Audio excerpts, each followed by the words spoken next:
The end of World War II in Europe marked not only the cessation of active combat but the beginning of a complex process of deconstruction and repurposing.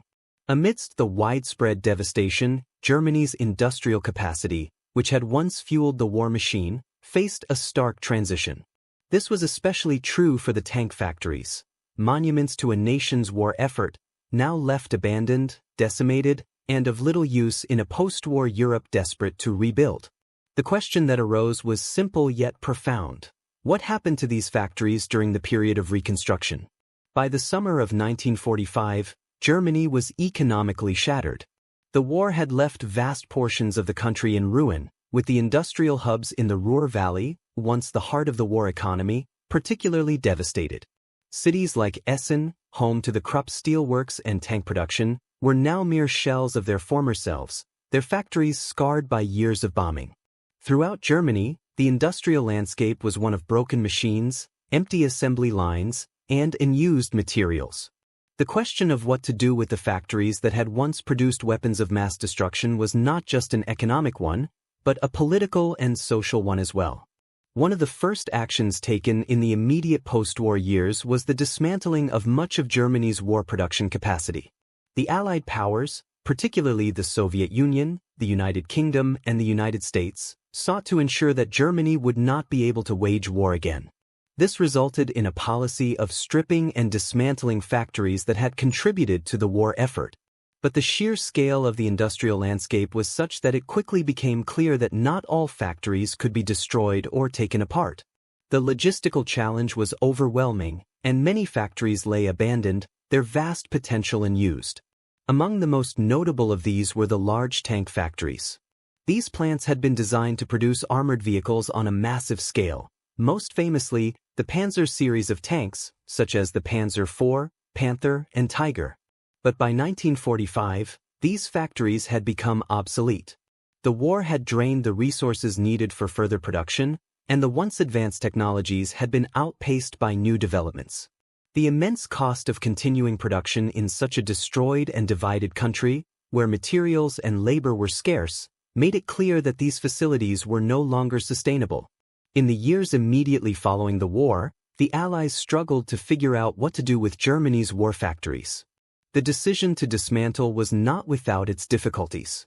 First, there was the matter of logistics. How could a factory designed to produce complex machinery, such as tanks, be efficiently disassembled? Some of the largest factories in the Ruhr Valley, like those in Essen and Duisburg, were completely flattened during the war, leaving behind rubble and twisted metal. In other cases, factories were not destroyed but left in a state of disrepair, their machinery either damaged beyond repair or abandoned altogether. The Allies initially pushed for a policy of total industrial disarmament, which included the destruction of large-scale production facilities. The aim was to prevent future military threats from emerging in Germany. However, this approach soon encountered practical obstacles.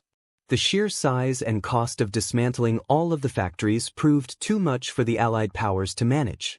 Furthermore, many of the factories were located in areas that were vital to the economic recovery of Germany, especially the ones focused on steel production. The idea of dismantling these crucial industrial sites in the face of a broader European economic crisis soon proved to be counterproductive. Instead, a new policy emerged, focused on converting these factories to peacetime uses. This was easier said than done, however. The technical expertise required to repurpose a factory built to produce tanks for peaceful industrial uses was not immediately available. In many cases, the factories were left dormant, and the workers who had once been employed in tank production were left without jobs or the skills needed for civilian work. It was also not uncommon for the Soviet Union in the eastern zone of occupation to seize entire factories for reparations, stripping them of any useful machinery and transporting them back to the Soviet Union. This left only remnants of what had been a sophisticated industrial complex. For those factories that remained under Western control, the focus turned to economic practicality.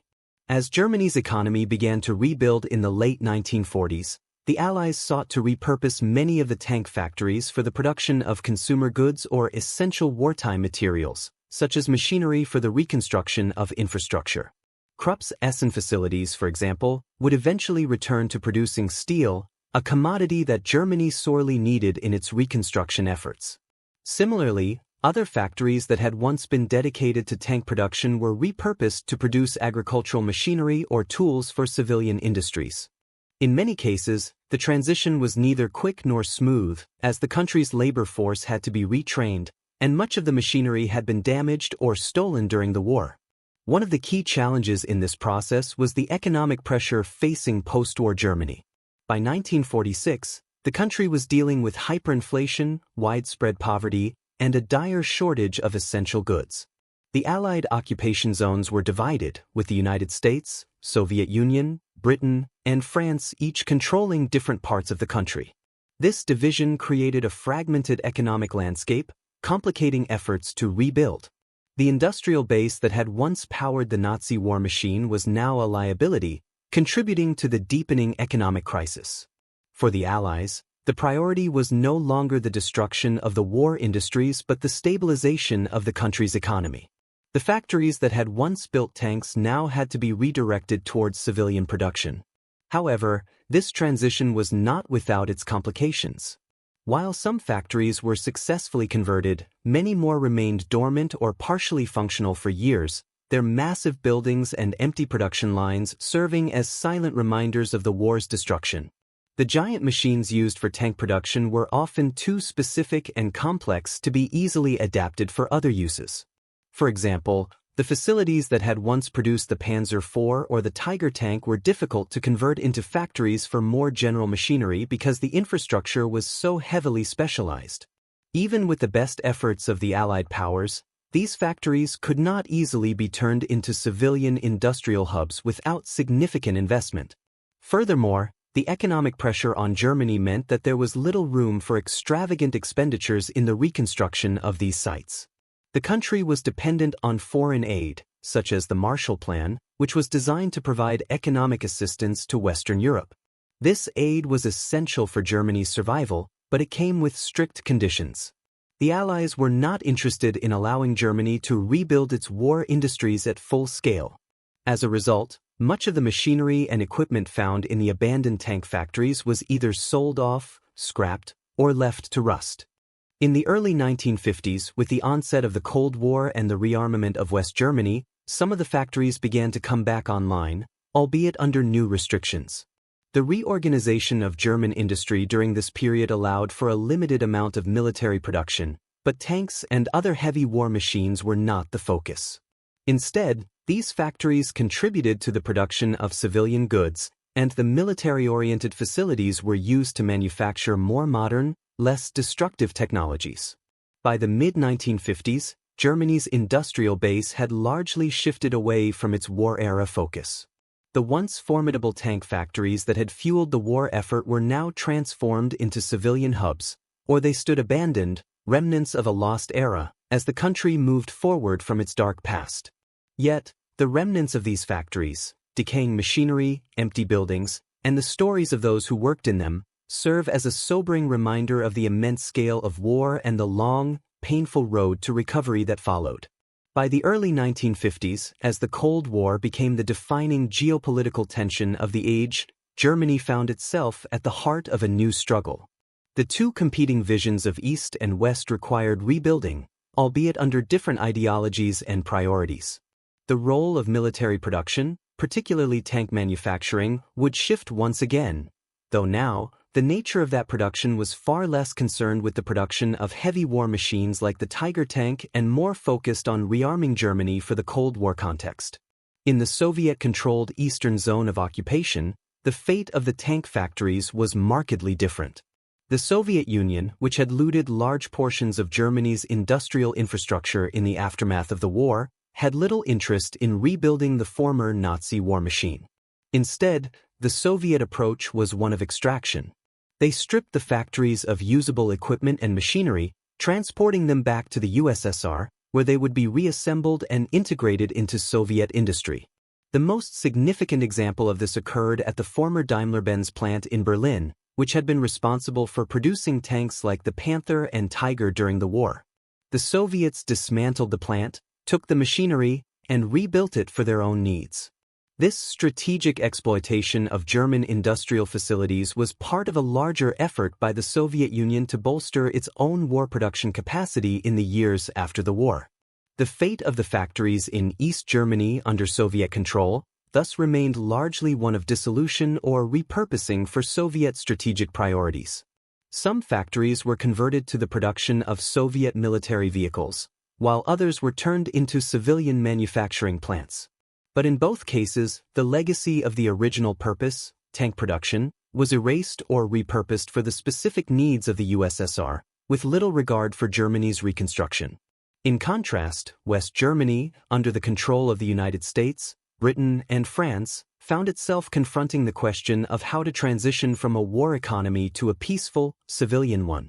The immediate post-war years were marked by scarcity, as Germany's infrastructure had been severely damaged, and the country's industrial base was in disarray. The tanks and machinery left behind were no longer relevant to the needs of the new democratic government, and the challenge was how to utilize the factories without resurrecting the wartime industries that had so recently brought destruction to Europe. One of the earliest moves by the Allies was to prevent the resurgence of heavy military production. While the dismantling of factories was initially prioritized, it soon became apparent that some industrial capacity would need to be retained in order for Germany to recover. The solution was found in reorienting the industrial plants toward civilian uses. Large-scale tank factories, such as those operated by Krupp in Essen and the Mauser factory in Oberndorf, began to transition into civilian production lines, primarily focusing on machinery for rebuilding infrastructure, such as steel products, construction tools, and heavy machinery for civilian industries. Krupp, once one of the most significant contributors to Germany's tank production, exemplified this shift. The company's Essen facilities, which had produced thousands of tanks, now turned to producing civilian steel. While the company was not immune to the crushing economic pressures of the early post-war years, it was able to survive due to its ability to pivot toward non-military production. However, the transition was far from seamless. The vast steel plants, designed for war production, had to be retooled and modernized to meet the demands of civilian markets. This process was slow and expensive, requiring a significant investment of capital, manpower, and time. In addition to the practical challenges of repurposing these factories, there were significant political and moral obstacles. Many Germans, especially those who had worked in these factories during the war, were deeply aware of the historical significance of the sites. To them, the factories were not just machines, they were symbols of the horrors of war. In the early years of Reconstruction, there was an effort to distance the rebuilding process from the past, to focus on a new identity for the nation. This meant that the remnants of the tank factories were often downplayed or erased from public consciousness, and workers were often employed in civilian tasks unrelated to the previous military production. As the 1950s progressed and Germany began to rearm as part of its membership in NATO, the transformation of some of the remaining tank factories took on a new significance. The Cold War had brought with it an increasing focus on military readiness, and West Germany's integration into the Western defense bloc led to a limited resurgence in military production. However, the focus was now on modernizing the German military to align with NATO standards, rather than resurrecting the tanks of the Nazi era. The factories that had once produced the notorious panzers were now being used to produce modern armored vehicles for the Bundeswehr, West Germany's newly formed military. This included the production of vehicles like the Leopard 1 tank, which began to be manufactured in the 1960s. However, the transition was not immediate. The factories, many of which had been repurposed for civilian production or had fallen into disrepair, required significant investment to be brought back online for military production. In this way, the post-war German military-industrial complex began to evolve into something quite different from the one that had fueled the Nazi war effort. Meanwhile, other tank factories remained unused for much longer, some never to be revived for production. The former Mauser factory in Oberndorf, which had played a key role in manufacturing tanks during the war, struggled to regain its footing in the civilian economy. Like many of the tank factories in the post-war period, it eventually pivoted to producing small arms, but its status as a center for large-scale tank production was a thing of the past.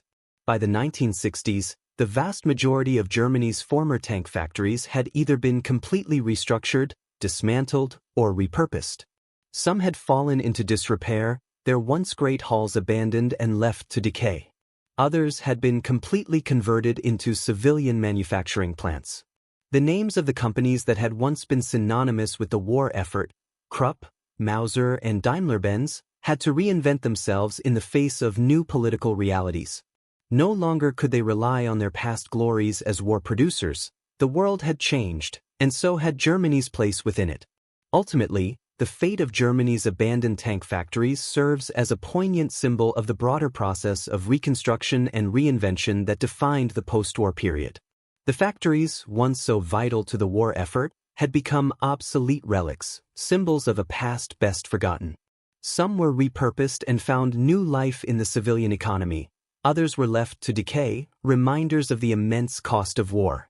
In the end, the tank factories did not simply vanish.